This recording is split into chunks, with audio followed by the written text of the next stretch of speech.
Hola a todos y bienvenidos a un nuevo video de Teorías de los Comentarios, en donde analizo y expando las ideas que me escriben en mis videos.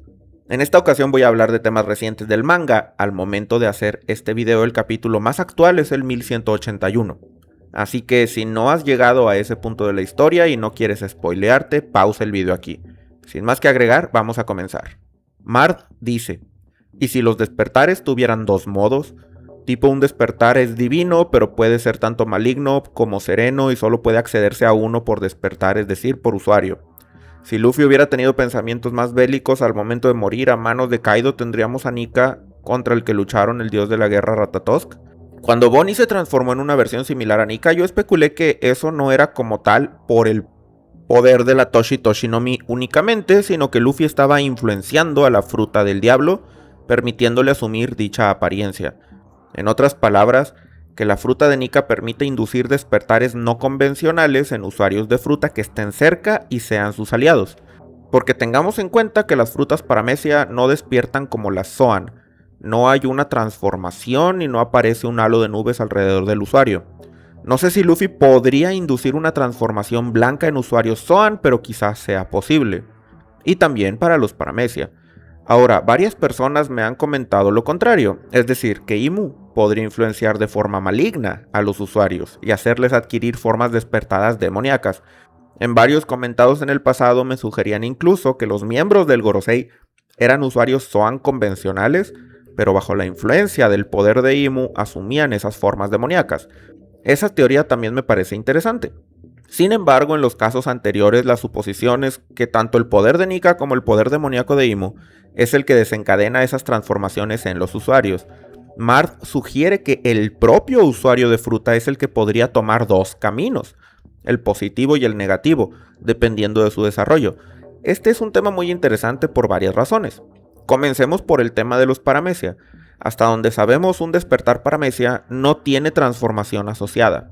Simplemente es una potenciación de las habilidades del usuario. Sin embargo, tenemos casos especiales en donde parece que la personalidad del usuario ha influido en su fruta de cierta manera, permitiéndole acceder a formas especiales. En concreto, quisiera resaltar a Magellan y el Venom Demon, así como Robin con el demonio Fleur. Claramente estos dos personajes han accedido a formas con temática demoníaca, pero que de alguna manera alinea con ellos. Y la pregunta es, ¿esta transformación es inherente a la fruta o es un camino posible de entre varios que está definido más bien por la personalidad y acciones del usuario en cuestión? Después de todo, Oda en el SBS del volumen 114 mencionó brevemente que los poderes de fruta suelen tener cierto componente de originalidad dependiendo del usuario. Así que en el caso de los paramecia sí que creo que se puede dar un despertar que sea personalizado, por decirlo de alguna manera.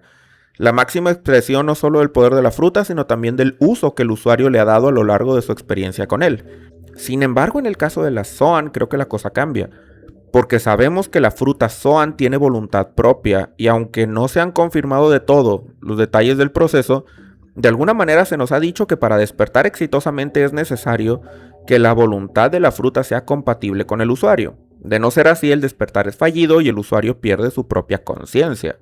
Sin embargo, el que la fruta tenga cierta voluntad, creo yo que no excluye que esa misma voluntad pueda ser corrompida o llevada por un camino distinto. Pensemos en la voluntad de la fruta como una herramienta, que puede servir para crear o para destruir, dependiendo de las intenciones del usuario. Sería muy interesante que esto fuera cierto y hubiera un despertar alternativo de la fruta de Nika, por ejemplo, que represente más a esa versión del personaje que se le conoce como Dios de la Destrucción. Después de todo, en el shonen es muy común ese tema de la transformación alternativa del protagonista que se sale de control. Desde el mono gigante de Goku, las transformaciones forzadas del Kyuubi en Naruto, el modo Bastolorde de Ichigo, Skullgreymon en Digimon Adventure y muchos otros ejemplos más. Así que sería interesante en algún futuro ver a Luffy salirse de control. La pregunta sería, ¿qué lo llevaría a eso?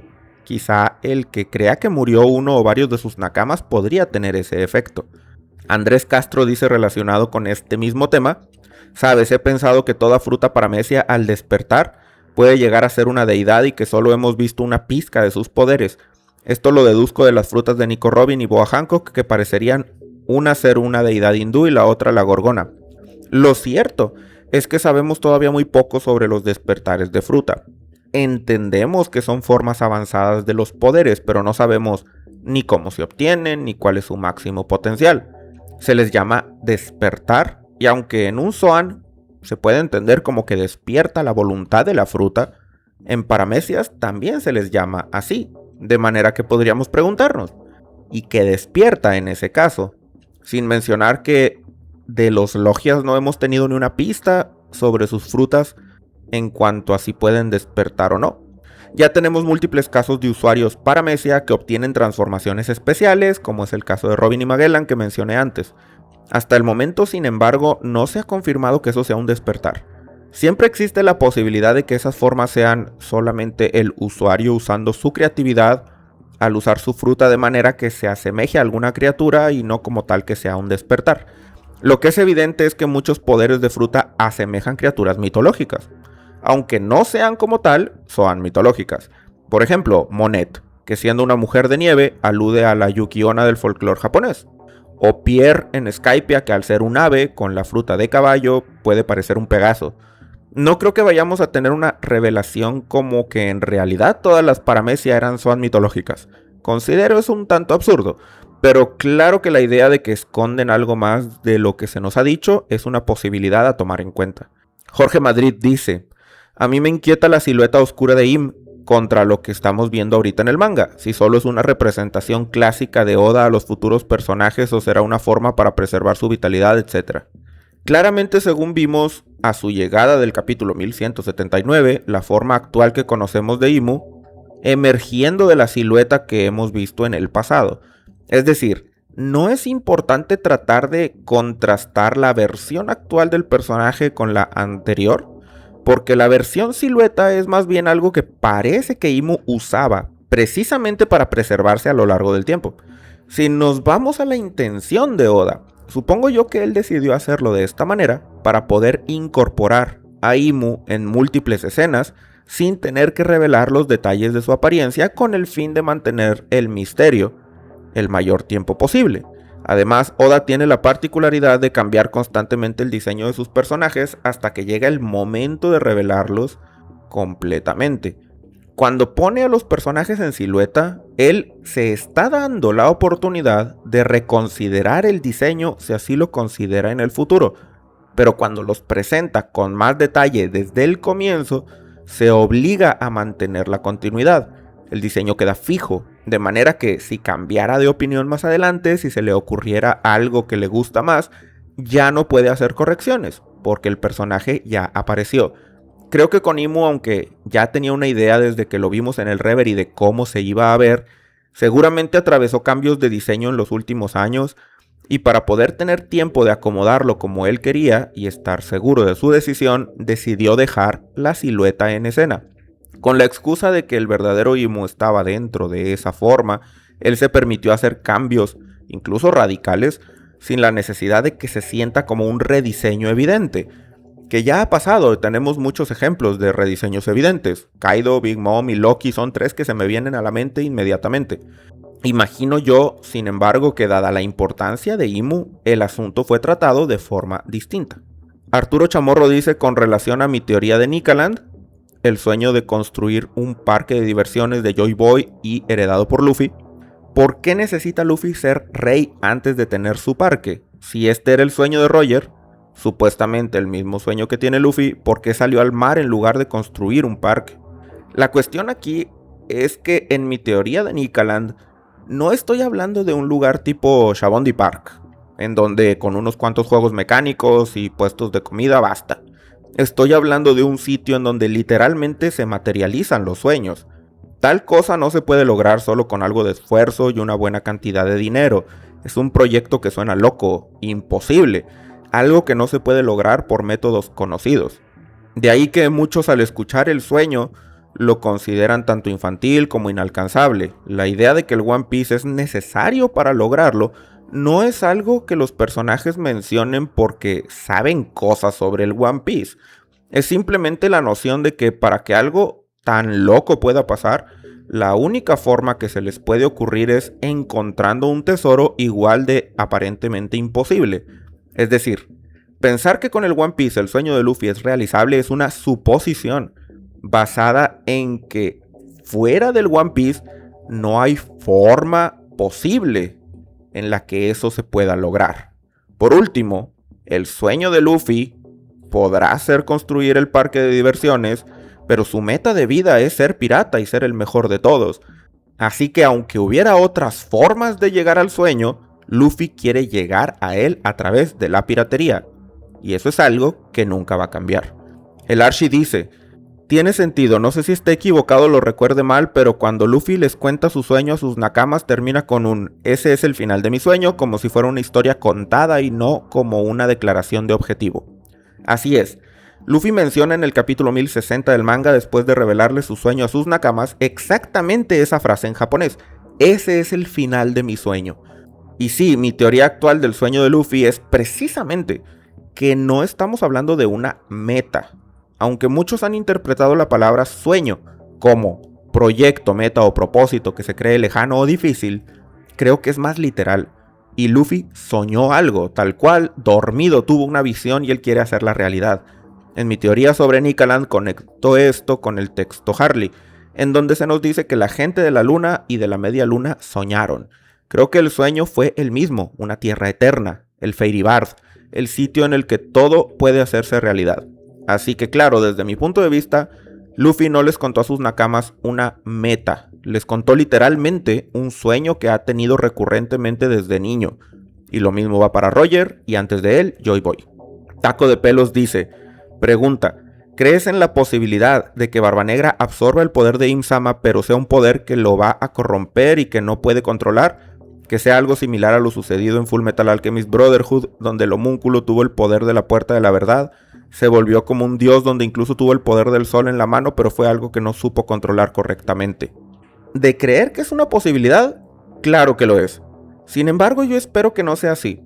En mi opinión, si Barba Negra llega a absorber el poder del demonio, pero es dicho demonio quien termina controlando a Teach o rebasándolo, entonces al final del día tendríamos una situación en donde Barba Negra perdería el papel de villano final en favor del demonio que lo ha poseído.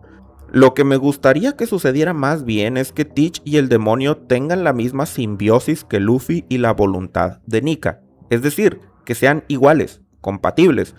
Luffy no está siendo poseído por Nika, más bien es que su personalidad se alinea perfectamente con el dios del sol, de manera que no hay nadie que domine, son la misma cosa. Con Teach me gustaría ver eso. Bajo mi teoría de que el demonio original, o al menos el anterior a Imu, era Davy Jones, podríamos ver como que es Teach el verdadero dueño legítimo del poder, e Imu es simplemente un usurpador. Siendo así, Teach no tendría que ser poseído, simplemente tendría el poder que le corresponde. Para explicarme mejor, creo que es sencillo si pensamos en el Señor de los Anillos, en el Anillo Único y Sauron. Mientras para cualquier persona el Anillo Único es una influencia que corrompe, posee y agota al portador, con Sauron eso no pasa, por la simple y sencilla razón de que el poder del anillo proviene directamente del alma de Sauron, es parte de él. Pensemos que el anillo y Sauron comparten el mismo principio que Luffy y Nika, o Teach y el demonio. José de Joyner dice: una acotación de Imu en el mural de Nela Yun Chandian, por así decirlo, exactamente el que tiene la herramienta en la mano tiene una cola, por si no lo han visto. Este comentario me gustó mucho porque de hecho hay varios rasgos de la gente de la luna que de alguna manera recuerdan a Imu. Uno es claro el arma, que aunque no es idéntica, con un poco de imaginación sí que podríamos pensar que es la misma. Pero no solo eso, hay un tipo que sí que tiene algo parecido a una cola y además en su rostro se le ve un tatuaje que no es igual, pero sí recuerda al que Imu posee debajo de su ojo. Ya en el pasado habíamos platicado de la posibilidad de que el ojo que se ve allí en esa escena fuera una versión antigua del demonio, quizá un cuerpo robótico o una especie de inteligencia artificial, incluso bien podría ser una deidad y no tiene nada que ver con tecnología. Sea cual sea el caso, creo que cuando se revele la verdad, definitivamente descubriremos que Imu estaba vinculado de alguna manera a la historia de este mural. Trapito Sensual dice: con relación a mi teoría sobre que el abismo podría ser el río en el que la mitología oriental debe cruzarse para ir al más allá, el río Sansu, técnicamente Luffy murió peleando contra Kaido entonces. ¿Vio el río Sansu en ese momento? Creo que es posible, No tenemos confirmación realmente que Luffy haya muerto como tal, o que su alma haya ido momentáneamente a otra parte, pero sí es verdad que el marín que recibió la técnica de experiencia cercana a la muerte de Bonnie dice que vio el río Sansu. Entonces, Luffy, cuyo corazón se detuvo por un buen rato, claro que debió haberlo visto. Y añadiendo a eso, Zoro, quien dijo directamente haber regresado del inframundo, también supongo yo que debió haber visitado el sitio. Sería bastante interesante que si en el futuro, así como lo he imaginado, tenemos una batalla dentro del abismo, Luffy mencione que ya ha estado en ese lugar previamente. Sería genial además si a través de esa interacción pudiéramos entender exactamente cómo fue que logró despertar su fruta del diablo bajo esas circunstancias. Quizá en un pequeño flashback donde Luffy visitó el inframundo. Por el momento dejo este video aquí. Espero que te haya gustado y si fue así agradeceré mucho tu like. No olvides dejarme todas tus preguntas y teorías en los comentarios y suscríbete al canal para más contenido de One Piece. Agradezco mucho a los caballeros de Enel, Federico Juárez, Miguel Cuda, Lucas Núñez, Waldo, Chofócrates, Roberto Sea, Hanna Hananomi, Brian Kirsinger, Emi, Leaxcu, Sinques Hermoso, Mane, Facundo Elizondo, Safudel Stevens, Luis Arnott, Jack Gamer, Lucas Arriola, Gonzalo Cazorla, Luffy de Monkey, Andrea Sanabria, tú, Gabriel Agustín Riquelme, Akira el Metalero, Towi G, El Chibi, David Nafa García, Maximiliano Emanuel Acosta, Javito 1987, Agriel Vale, S. Clagman, Hernán N. Arriola, Ramón del Malvar, Nomi, Matías Banuera, A. Martín Cabral, David, Brian Chávez, Gastón Santiago Parada, Cobrador, Crisoan, Jan Petersen 17, Avi Velázquez, Nicolás Olote, Reina Mora Sabia, Killbits 94 y Mr. Primodeos. Así como a los comandantes Zinc, Alup, Ramón Parra, Mugiwara Ocelot, David Ginas, Luis Mira, Soy Dani Barrios, Miguel Pérez, Alejandro González, Jerónimo Angiolillo, Iván Agustín, Terre Segundos, Cristian Ledesma Candás, Osef de Yolide, David Dionisio, Oscar 25, Benjamín Bustos, Diego Ahumada, Tiago Suárez, Ari Aguilar, Gonzil, Félix Alba, Cabanana, Fiorella Paulini, Jessica Pérez, Gerhard Ditich, Ángel Salazar, Yat, Pedro Teruel, Fede González, Juanini, Skype el mejor arco del mundo, Fabián Coelho, L. Gabriel Peña, Jesús Novelo, Amin Martínez, Paulo Ulises, Ay pero que rico, Zungol, Mio Mastery, Minor Alonso, Helic, Mauricio Ortega, Abraham SL, Emiliano Burgos, Esperanza D, Gonzalo Ariel Villa, Edna Neme, Furia de Roja, Andrew Haza, Adro, X, José Román, Big Buda Moreno, Laura Alejandra de Silva, Alejo Can, Juan Trejo, Pericochelo, Carlos Sea Fantasma, Saulis Carolanderos, Melkor, Saturno Play, Daniel, Chao Papá, Daniel MTS, Mr. Revillot, Coro, Omi, César Armando, García Villacorta, Lalo, Trapito Sensual, Hercook, Juan Cruz Curto, Kevin Dinarte, Manny Rodríguez, Señor de Crowley, Jeremy H, José Guadalupe Hernández y Daniel Álvarez, así como a todos los Piratas Inc. Si quieres unirte a los miembros en cualquiera de sus niveles, haz clic en el botón de unirse o en el enlace en la descripción. Muchísimas gracias por tu apoyo y por llegar hasta el final de este video. Nos vemos a la próxima.